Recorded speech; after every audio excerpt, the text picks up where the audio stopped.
Assalamu alaikum students, my name is Muhammad Yahya and I am your computer teacher. So students, in the previous lectures we had discussed a few basic things about computer like hardware and software and capabilities and limitations of computer. So in this lecture we are going to start history of computer, that how computer made advancement through the previous times till now. So let's get started. तो सबसे पहले जो हमारे पास computing device है वो है abacus. Abacus is the earliest calculator. ये जो इसका जो यूज़ था वो ऐड और सब्ट्रैक्ट में आता था. बेसिकली एक जो फ्रेम है, फ्रेम में कुछ रॉड्स होती थी और उन रॉड्स में बीड्स होते थे. तो इन बीड्स को मूवमेंट करके एक साइड करके या दूसरी साइड करके ट्रैक रखा जाता था.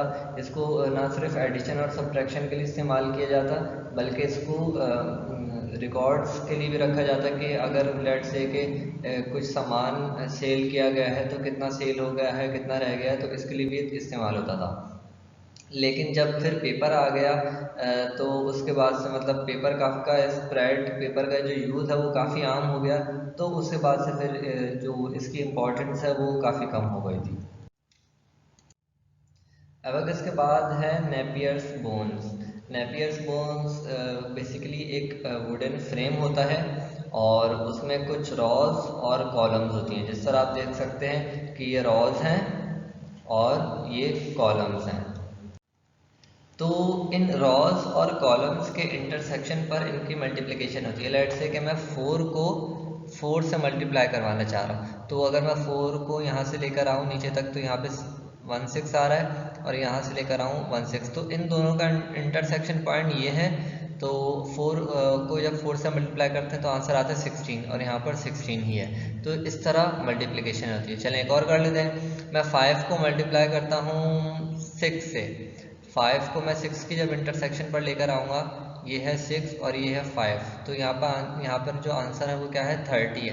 तो इसका किस तरह होता है कि दो नंबर्स हैं जिनको मल्टीप्लाई करवाना है, उनकी इंटरसेक्शन जो पॉइंट होता है वहाँ पर उसका मल्टीप्लिकेशन का आंसर मौजूद होता है. इसी तरह अगर डिवीजन करवाना है तो भी हम करवा सकते हैं. लेट से कि मैं 25 को डिवाइड करवाता हूँ 5 से. 25 को मैंने उसी के कॉलम नंबर से जब डिवाइड किया तो आंसर वो आएगा जो उसकी रॉ में होगा 5. 25 को जब 5 से डिवाइड करेंगे आंसर 5 आएगा. तो इसमें इस तरह मल्टीप्लिकेशन एंड डिवीजन होती है. तो नेपियर्स बोन्स के बाद है slide rule. Slide rule basically इसमें कुछ रूलर्स होते हैं. अच्छा, इसके मुख्तलिफ वर्जन है. ये सिलेंड्रिकल भी होता है और इसमें कुछ रूलर्स की जो क्वांटिटी है वो भी चेंज होती है. तो ये डिपेंड करता है कैसा बना है ये. और इसकी वर्किंग इस तरह होती है कि एक जो रूलर होता है वो मूव करता है और दूसरा फिक्स्ड होता है.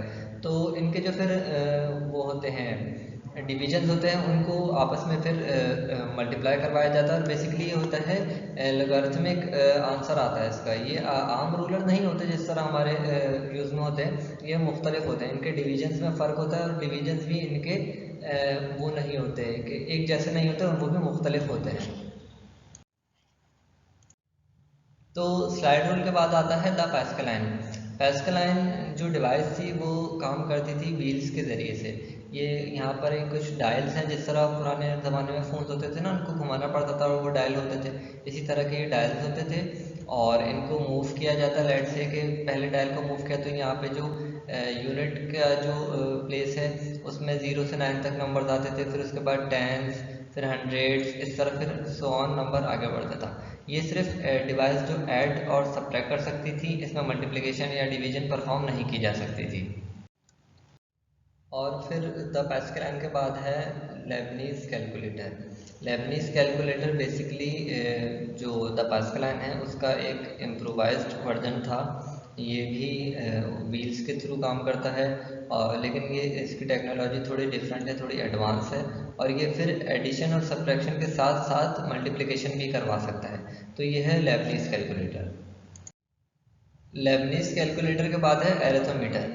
एरेथोमीटर एक फ्रेंच मैन ने इन्वेंट की थी और जो फर्स्ट वर्ल्ड वॉर है, ये उस वक्त तक काफ़ी इस्तेमाल होता था। तो ये बेसिकली ऐसी डिवाइस है कि जो पहले से पहले जो हमने डिवाइसें देखी हैं वो या तो एडिशन सब्ट्रैक्शन करें या फिर उसके साथ मल्टीप्लिकेशन भी कर लेती, लेकिन ये चारों ऑपरेशंस हर डिवाइस एक साथ नहीं करती थी। ये जो डिवाइस है इसमें क्या है, addition subtraction multiplication and division सब एक साथ हो सकता था। अर्थोमीटर के बाद है difference and analytical engine. Charles Babbage ने ये प्रपोज किया था, ये इंजन का जो डिज़ाइन है उन्होंने ये बताया था कि स्टीम के थ्रू हम इस इंजन को पावर करवा कर इससे हम जो मैथमेटिकल ऑपरेशंस हैं वो परफॉर्म करवा सकते हैं, क्योंकि इससे पहले जो टेक्नोलॉजीज थी वो गियर और व्हील के थ्रू चल रही थी, लेकिन अब क्या है, ये इन्होंने उसको अब इन्होंने खुद उसको पावर करवा दिया था स्टीम के ज़रिए। तो ये एक काफ़ी बड़ी इन्वेंशन थी, लेकिन इशू ये था कि जो चार्ल्स बेबेज के जो ज़माना है उस वक्त वो सारे कंपोनेंट्स अवेलेबल नहीं थे जो जो इस मशीन को बनाने के लिए चाहिए थे, तो उस वक्त तक ये मशीन बन नहीं सकी थी। लेकिन उनके जो मरने के बाद है इस मशीन को फिर बनाया गया था, उन्होंने जो डिज़ाइन प्रपोज किया था इस मशीन को फिर उससे डिज़ाइन किया गया था। काम क्या करता था ये, जो भी हम इसको डाटा देते थे उसका आउटपुट ये टेबल्स की फॉर्म में प्रिंट करता था, मतलब टेबल्स की फॉर्म में मिलता था।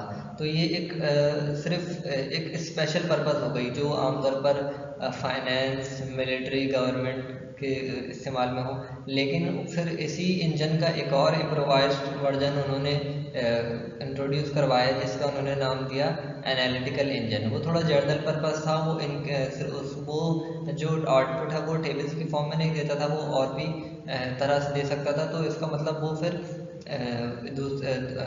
फाइनेंस मिलिट्री के अलावा वो और भी दूसरी फील्ड्स में इस्तेमाल हो सकता था।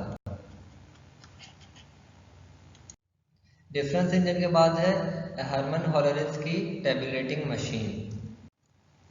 ये भी डिफरेंस इंजन के बाद दूसरी मशीन थी जो इलेक्ट्रिकली पावर्ड थी, और इन्होंने जो टेक्नोलॉजी यूज़ की थी वो पंच कार्ड की यूज़ की थी। पंच कार्ड बेसिकली एरे होता है रॉज और कॉलम का, उसमें होल्स किए जाते हैं, डाटा का पैटर्न उसमें इनपुट और आउटपुट इनपुट किया जाता है, फिर उसी की एक ख़ास मशीन होती है उससे उसको रीड किया जाता है। तो इन्होंने वो कॉन्सेप्ट यूज़ किया। इसके अलावा जैक्वार्ड लूम बेसिकली एक जो कपड़े होते हैं उनको वेव करने का बुनने का एक मशीन होती है, तो उसमें पंच कार्ड का यूज़ हुआ था पहली बार। तो उसके बाद से फिर उन्होंने वहाँ से आइडिया लिया और उसको अपने डाटा को के इनपुट आउटपुट के लिए और रिज़ल्ट स्टोर करने के लिए उन्होंने फिर इस्तेमाल किया।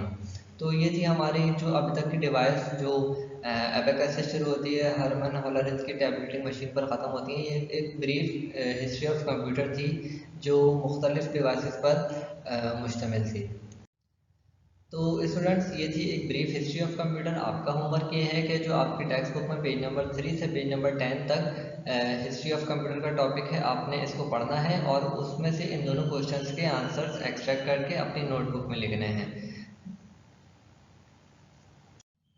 तो ये था हमारा आज का लेक्चर हिस्ट्री ऑफ कंप्यूटर का। इंशाल्लाह हम जो नेक्स्ट लेक्चर्स हैं उसमें मज़ीद टॉपिक्स डिस्कस करेंगे हमारे जो चैप्टर से रिलेटेड है। तब तक के लिए अल्लाह हाफिज़ एंड टेक केयर।